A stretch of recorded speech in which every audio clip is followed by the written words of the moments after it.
The nation is in the grip of an opioid crisis that represents the worst, I believe, addiction crisis in United States history. But our next guest will tell us that. Historian Kathleen Frydl is the author of a number of books, including The Drug Wars in America. Let me get the years right, 1940 to 1973. So she is an expert in this area, and she has recently written an article on how drug reformers have failed the opioid crisis. She joins us now. She's a good friend of the program. She's been on before. Kathleen, welcome back. Thanks for having me. So let's get right to it. First of all, am I correct that this should be considered the worst drug epidemic in U.S. history? It's unfortunately not even close, both as a percentage of overdoses, a percentage of the total population, and as a sheer number. We are in the grips of the worst drug epidemic in U.S. history for sure. So, and how have, let's just get right into your topic then. How have drug reformers, I mean, that's a broad term, first of all. Right. But how has the whole area of drug reform debate and drug reformers in general, how have they failed opioid addiction crisis? I think first and foremost, just judged from my perspective, they've failed it the way others have failed it, which is principally by indifference. I think that the scale and the consequences of the opioid epidemic have yet to really penetrate the national narrative. And I think one reason for that is because the areas of the country that are especially afflicted by the opioid crisis tend to be well outside of the corridors of power, political power, media power. And so it's taken a very long time for this crisis to kind of penetrate the national conversation. And I would argue, given what we're seeing now, just to give your listeners some kind of benchmarks for us to work off of, many people are aware that in 2015, acute poisoning from drug overdoses became the single leading cause of acute preventable death in the United States. So we now overdose more than we have fatal car accidents. And a substantial subportion of that were opioid overdoses, roughly in the range of 30,000. In 2016, the numbers are still being processed. Just the opioid alone overdoses have been extrapolated north of 50,000. And unfortunately, in 2017, we're off to best, the 2016 numbers. So this crisis is horrible and it's getting worse.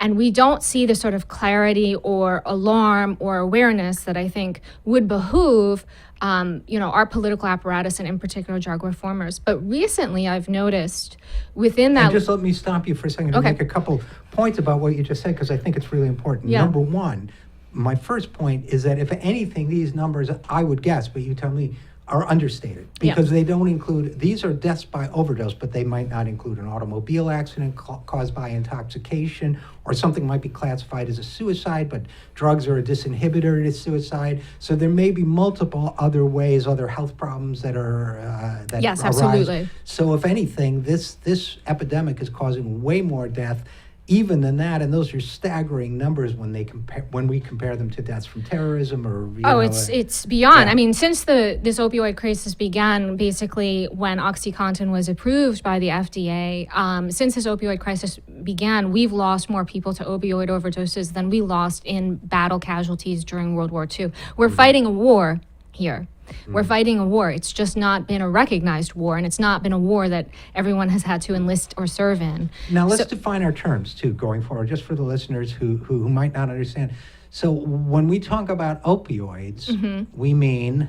We need anything that comes from the opium poppy. So that can include a synthetic opioid that derived from codeine or oxycodone, and so those things would include like the brand name OxyContin, but it also includes things like heroin. And what's driving the overdoses in the year 2015, 2016, and 2017 are illicit synthetics produced in China and shipped to this country either via Mexican cartels or just by the U.S. Postal Service. And these illicit synthetics called fentanyl, and now unfortunately we're seeing carfentanil, are so very much more potent than even black tar heroin, which black tar heroin produced its own share of overdose crises from the years like 2009 to 2014. So this thing is bracketed and escalating and has many kind of causes. And it's been astonishing to me, and very disappointing actually, that the drug reform community has been relatively silent on this issue, but what has been especially disappointing to me is a spate of editorials that have come out in our nation's newspapers very recently by very prominent drug war authors decrying mandatory prescribing limits that have been passed in various states. I think we're up to about 5 states now that have replicated Massachusetts' first in the nation law. And what that law did... Yeah, tell us about it. I think it's worth saying because actually these editorials never do say it. So what Massachusetts said was, we're overprescribing for narcotics, for opioid painkillers. And what we're going to do to cut that back is, in order to, if you're recovering from acute pain like surgery or wisdom teeth extraction, instead of giving you a 30-day supply of OxyContin or something similar, we're going to cut that back to 7. And, on the premise that if you needed painkillers for more than a week, you shouldn't have been let out of the hospital in the first place, right? So they cut that back to 7, and then they say if you want to prescribe opioid painkillers for chronic pain, a long-term condition, you can still do that, but you have to document in the medical record why you're prescribing opioids in lieu of another therapy for chronic pain like physical therapy or acupuncture. Now, in the literature to date, physical therapy and acupuncture have been shown to be as effective as opioids, with obviously none of the risks. And in some cases, it's been shown that they're more effective. So Massachusetts says, okay, you can prescribe these pills long-term if you want, but you really have to tell us why, that there's a specific thing in this case that would trigger an opioid prescription that warrants or justifies the risks that we now see. You would think, why is there such a back? We could talk about this. Let me even back up a second. What is the rationale? What is the argument that is being used to challenge these laws? I wish I could tell it to you. I mean, I can repeat it, but I don't find it cogent. So what I think these editorials tend to do 2 things.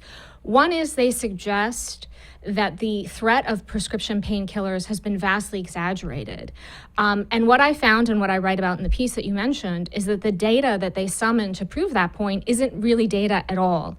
And that, in fact, when we study a population of chronic pain pill users, we do have a lot of cases of addiction and dependence. Now, of course, it depends on how you define addiction, how you define dependence, and these things can be defined in different ways. But these drug reformers consistently cite one particular survey that's not designed to measure it at all, right? So when you try to measure the rates of addiction and dependence, where you come out, and I've talked to doctors about this, they have given me estimates about anywhere from 10% to 25% of long-term opioid painkiller users will become addicted, and a similar share will become physically dependent. And the distinction between those 2 things is you can be physically dependent on something, but not, selling your furniture to pay for it, or, you know what I mean? And so addiction has very additional criteria other than physical dependence, right? So they do that. They make this move that, this threat has been exaggerated. Meanwhile, we all are seeing graphs that show the overprescribing of OxyContin and the graphs, spiking like that, along with opioid overdoses that virtually match. The 2 lines virtually match. It's a correlation that cannot be ignored, and yet these drug reformers dismiss that connection. Okay, so let's go back to a point you alluded to earlier, and again, we're talking with historian Kathleen Frydl, which is the populations involved and the visibility or non-visibility of this issue. So who are the populations most affected by this crisis of overdose and addiction? So it's shifted over time. I would actually argue that Massachusetts is kind of ground zero in the opioid epidemic, because we started to see a lot of OxyContin use and abuse in Massachusetts in the early 2000s. But Sam Quinones has written the definitive book on the opioid crisis called Dreamland. I recommend it to everyone. And by his telling, and it's a book that's about the overprescribing of OxyContin that coincided with the production of black tar heroin coming out of Mexico. So it's a book really about 2 different stories and how they ultimately converge in catastrophic ways. And he charts the overprescribing of OxyContin and black tar heroin appearing in basically the same places. So Rust Belt America, Steel Mill America, a kind of well, if you were to draw up a map of the places where Hillary Clinton was expected to win Right. and lost, it would align pretty well with where we've seen a lot of the worst damage of the opioid crisis. That being said, we're now seeing other states in the South. We're now seeing New Mexico. There are sadly more and more states that are grabbing. Maryland, our neighbors here in Washington, D.C., are in the grips of a very serious opioid crisis. No, I think that's absolutely right. And I think there is a kind of class, a socio-economic dimension to the fact that this is being ignored. Our inner cities are given a kind of, by many Democrats, a kind of superficial level of care. And of course, others are passionately committed to all the issues of our inner cities. But when you get out to some of these places, Wisconsin, some of the other places in the Midwest that have been devastated by it, my hometown of Utica, other places, it seems as if those people have fallen through the cracks when it comes to an entire narrative, political narrative for them. And I wonder if this opioid neglect, addiction neglect, is part of a broader sense of a Democratic Party that's abandoned not just the white working class, but the working class of all colors. And it's not fair, that's too broad a brush. Of course, they haven't abandoned the working class altogether, but maybe has neglected certain dimensions of the working class. Right. I mean, I very much agree with that. One of the things that I did immediately after the election, the surprise election of Donald Trump, was write a piece called The Oxy Electorate, which showed Trump overperforming in counties that were heavily opioid ravaged and Hillary Clinton underperforming. And in many cases, those counties flipping from Barack Obama in 2012 to Donald Trump in 2016. That research became the subject of a Bill Maher shtick very recently in his season premiere just last month. I remember it well because it was the night before the Women's March, and my phone started going crazy at midnight when people were saying your research is being talked about on Bill Maher. And I found his treatment of it to be contemptuous in the extreme. His basic supposition, it was like the internet comment section, basically, treating your research. Right. His supposition was people voted for Donald Trump because they were high on opioids, and what they have to do is get hold of better drugs. My piece and Shannon Monet's piece, which the piece was, Bill Maher was also based on, tell a story of counties that are struggling, right, and have to check hospital parking lots every hour for overdose bodies. And they don't feel or hear their pain in the story that the Democrats told to the country in election season 2016. Yeah, I mean, to me, that kind of commentary from Bill Maher or anybody else strikes me as almost a kind of, oh, what a clever boy am I, form of like genteel sociopathy, because to me it shows an utter lack of empathy. Yes. And the fact is, I've had on the show Susan Case, the economist who co-wrote the study of deaths among white folks without a higher degree, with her husband, Angus Deaton, who's won a Nobel Prize since then. And, they called it the deaths of despair.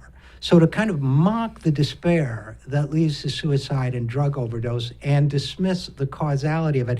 The other thing I've seen, you mentioned in your piece, Johan Hari and some other people who've written on it, it seems to me there's a new literature of addiction forming that is facile and relies on, frankly, while it pretends to be analytical, relies on an emotional argument that says, well, you're leaving suffering people in pain, which in fact is not the case at all based on my understanding of the laws. But the argument seems to be, no, I know more than you, and let's leave suffering people in pain. And so I think on the one hand, you have the facile dismissiveness of a Bill Maher, and the other, the kind of appeal to emotion of a Johan Hari. But in both cases, you're left with an opioid crisis that's not being addressed. Right, and we're not addressing the power that's at the center of it. I think one of the things... Yeah, well, let's talk about that. What is the power? So I think one of the things that has positioned my voice in the current opioid crisis is the fact that I wrote a book on the drug war that positions pharmaceutical companies, among others, as at the heart of that story. And maybe it's by virtue of that